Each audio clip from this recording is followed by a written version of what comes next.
আজ মঙ্গলবার 28শে জ্যৈষ্ঠ 2024 সালের 11ই জুন। মিথুন রাশি, মিথুন লগ্ন, জেমিনি সাইনের জাতক জাতিকাদের আজকের দিনটি কিন্তু এক প্রকার বেশ কাটতে চলেছে।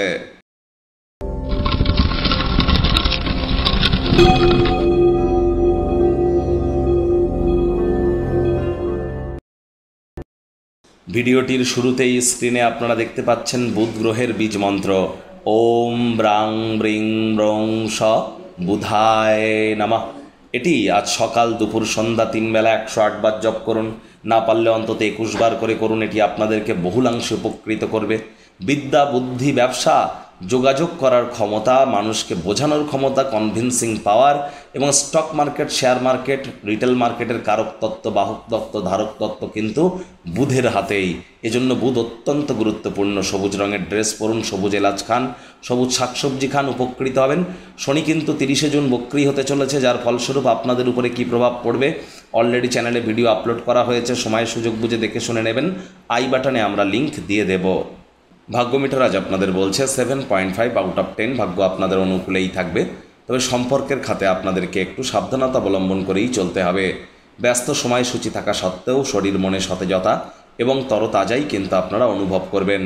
দীর্ঘদিনের পুরনো রোগশোক, অসুস্থতা থেকে আজ মুক্তি পাওয়ার দিন, পরিত্রাণ পাওয়ার দিন। অর্থগত ব্যাপারে আয় ইনকাম বাড়লেও খরচও কিন্তু বাড়তে চলেছে, যার কারণে সঞ্চয় ঘাটতি পড়তে পারে। আজ আয় ইনকাম বাড়লেও খরচও কিন্তু বাড়তে পারে, যার কারণে সঞ্চয় ঘাটতি পড়তে পারে। চাকরিজীবী যারা আছেন, অফিসে কম কথা বলে কাজ বেশি করুন। মনের থেকে মস্তিষ্ককে বেশি দাম দিন। বস কলিগদের ভাব ভালোবাসার পাত্রপাত্রী হবেন, প্রশংসার পাত্রপাত্রী হবেন।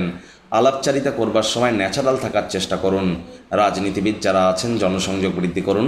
সমাজে আপনাদেরও পপুলারিটি কিন্তু বৃদ্ধি পাবে। শিক্ষার্থী বিদ্যার্থীদের পড়াশোনায় মনোযোগ আরও বৃদ্ধি করতে হবে। উচ্চশিক্ষার জন্য যারা বিদেশ যাত্রার কথা ভাবছিলেন, ভাগ্যদেবীও কিন্তু আজ আপনাদের পক্ষে নেই। আজ আপনাদের সন্তান সন্ততি থেকে থাকলে তাদের দিকে কঠোর সজাগ দৃষ্টি বজায় রাখুন। অসৎ সঙ্গে কিন্তু চলেই যেতে পারে।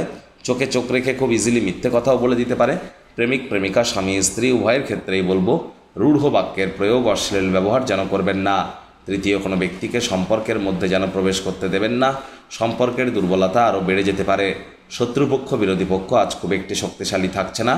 পরিবার, পরিজন, নিকটে স্থানীয় ব্যক্তিবর্গ, বন্ধু স্বজন কারোর উপরেই জোর করে নিজের মতামতকে জাহির যেন করবেন না।